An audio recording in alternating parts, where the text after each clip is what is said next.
Subscribe to our YouTube channel and don't forget to press the bell icon to get all the latest updates. ये कोई खुशी की बात नहीं है, दुख की बात है।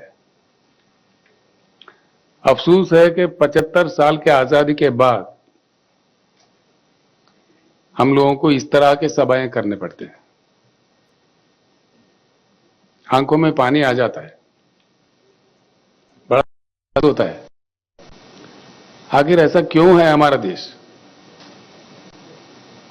इसके बारे में जरूर चिंता करने की जरूरत है। हर चीज के लिए हर किसी को काफी मशक्कत करनी पड़ती है। इसके जड़ कहां है, इसका वजह क्या है, इस चीज पे जरूर चर्चा हो, यह मैं दिल से चाहता हूं।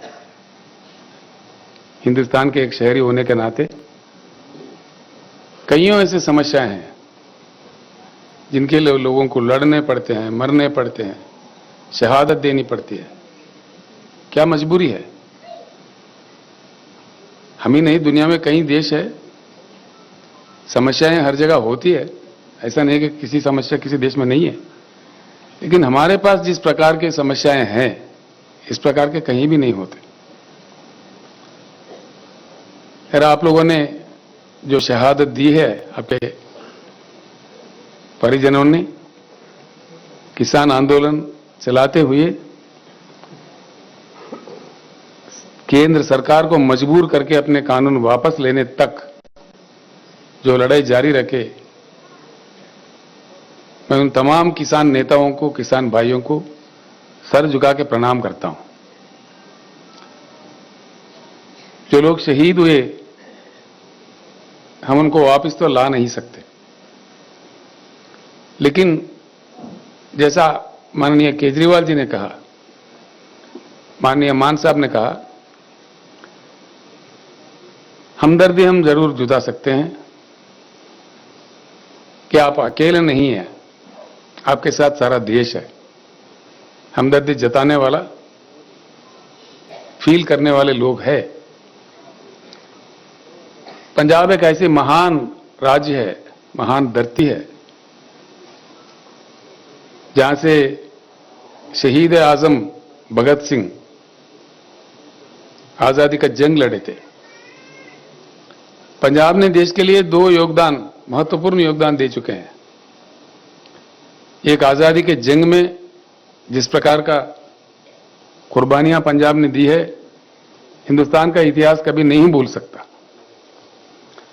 और उसके बाद जैसा मान साहब अपने शब्दों में कह रहे थे,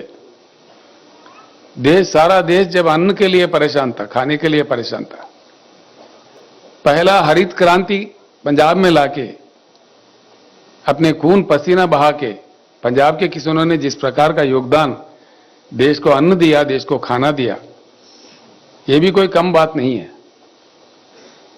बहुत बड़ा योगदान है पंजाब का, ये कभी भूला नहीं जा सकता। हिंदुस्तान के इतिहास में स्वर्णाक्षर से लिखित रहेंगे। गलवान में जो चाइना के आर्मी के साथ जो झड़प हुआ, हमारे राज्य के वहां के कर्नल संतोष बाबू थे, उनके साथी सैनिक जो पंजाब से वहां थे, हमारे कर्नल के साथ ये भी शहीद हुए।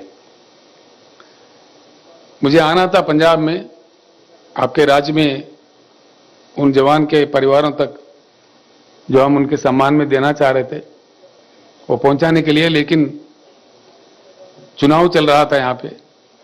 आप तो जानते हैं चुनाव के समय ऐसे कार्यक्रम नहीं किए जाते, चुनाव के प्रतिबंध होते हैं, इसीलिए हम आ नहीं पाए। हाल में भाई केजरीवाल से मेरा बात हुआ जब उनका आम आदमी पार्टी सरकार यहां बना, तो उन्होंने कहा बिल्कुल ये अच्छे कार्यक्रम है, हम सभी मिलकर जाके किसान भाइयों का थोड़ा दुख मिटाने का कोशिश करते हैं। मैं उनको भी धन्यवाद देता हूं, तो मेरे रिक्वेस्ट पे वो भी मेरे साथ पधारे हैं आज आपके साथ जुटने के लिए। मैं उनको मेरे तरफ से, तेलंगाना जनता की ओर से, और तमाम भाइयों के, तमाम परिवारों की ओर से उनको धन्यवाद भी देता हूं।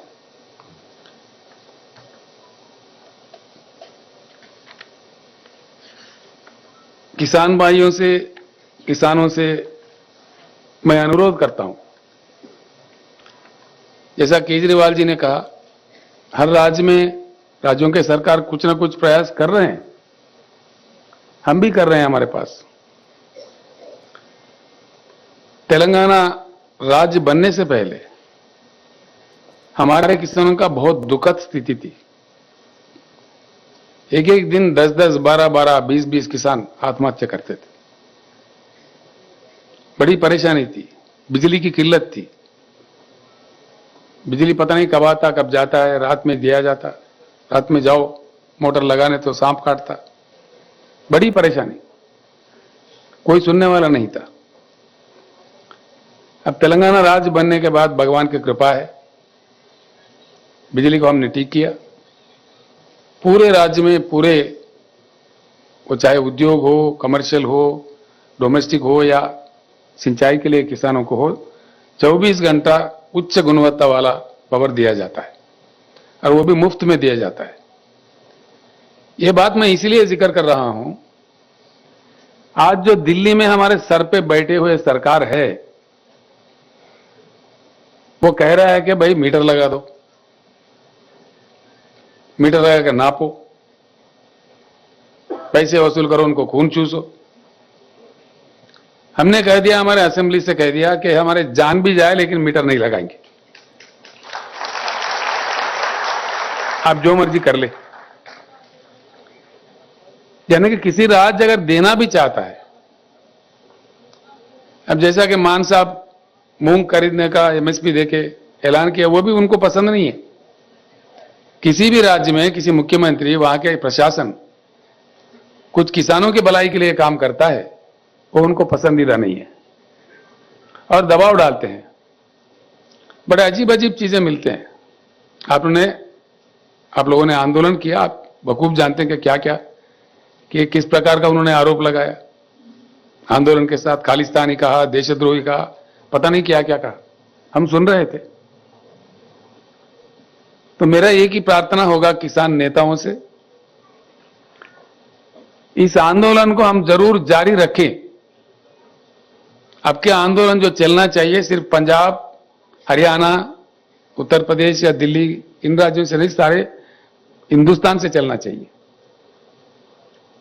पश्चिम, पूरब, दक्षिण, उत्तर पूरे किसान मिलकर हमको लड़ना चाहिए। हमारे हक है, हम देश दुनिया को खाना देते हैं, उगाते हैं, हमारे खून पसीना बहाते हैं हमारे खेतों में, तो हमारे साथ न्याय होना चाहिए, इंसाफ होना चाहिए। इस प्रकार का दुखद परिस्थिति, इस प्रकार का आंदोलन करने का स्थिति उड़ जाना चाहिए। इसका एक ही रास्ता है, अगर हम किसान चाहते हैं तो सत्ता पलट सकता है, कोई बड़ी बात नहीं है। सत्ता कहां से आता है, किसी को भी पावर कहां से आता है, हमारे हाथों से आता है। आंदोलन जब तक जारी रखे कि किसान के उगाई फसल को सही दाम मिले, अच्छे दाम मिले, उसका संविधानिक रक्षा मिले, कॉन्स्टिट्यूशनल गारंटी मिले, जो पार्टी ऐसे कहेगी आगे चल के अगले चुनाव में, उसी को हम साथ दें। ये आवाज, इस प्रकार का ऐक्यता सारे हिंदुस्तान में अगर हमारे किसान नेता ला पाएंगे, ये जरूर संभव होगा। जैसा हम किसान प्रेमी सरकार जहां जहां भी है हिंदुस्तान में, कई सरकारें हैं राज्य प्रशासन चलाने वाले, वो सारे भी एकजुट हो जाएंगे। आपके जो आंदोलन चलेगा, हम भी साथ रहेंगे। केजरीवाल जी खुशकिस्मत थे, उनके बॉर्डर पे हो रहे थे, उन्होंने खिदमत किया, आंदोलन का काफी सेवा किया, किसानों को बचाने का भी प्रयास किया। अब हम सारे किसान आंदोलन के साथ जुड़ जाएंगे और जब तक लड़ेंगे तब तक हमारे पूरी मांगे केंद्र सरकार नहीं मान जाए, तो इस प्रकार का आंदोलन को जरूर समर्थन, पूर्ण समर्थन हम देते रहेंगे। आप लोग आगे बढ़िए, इतना मैं किसान नेताओं से प्रार्थना करता हूं। भाइयों, हम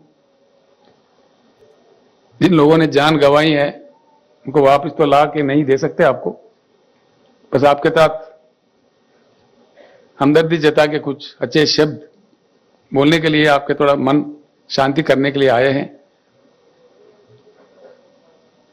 सच्चे दिल से भगवान से प्रार्थना करते हैं, जिन्होंने आपके पास आपने ले लिया है, उनकी आत्मा को जरूर शांति दे, आपके चरणों में अच्छे स्थान दे।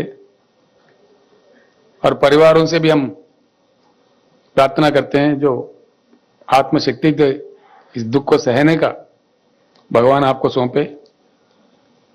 इतना कहते हुए मैं अपना शब्द समाप्त करता हूं। धन्यवाद।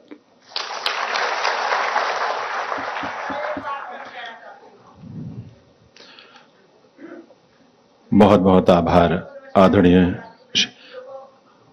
हमारे भगवत मान जी ने यहाँ पे और महिलाओं का किराया माफ किया है, तो हम हरियाणा से आए तो हमारा भी महिलाओं का किराया माफ है। आपका बहुत बहुत धन्यवाद होगा। जी जी रमेश आपकी सहित सतीश कुमार की पत्नी आपके साथ हूँ। जब तक मेरी तन में खून रहेगा, एक एक खून अपने समाज के लिए, अपने भाइयों के लिए, अपनी जी जान के लिए लड़ने के लिए तैयार। बहुत बहुत आभार और आपके इस हौसले को हम नमन करते हैं, आभार व्यक्त करते हैं। Please. It's great to see you here. Thank you for watching our work.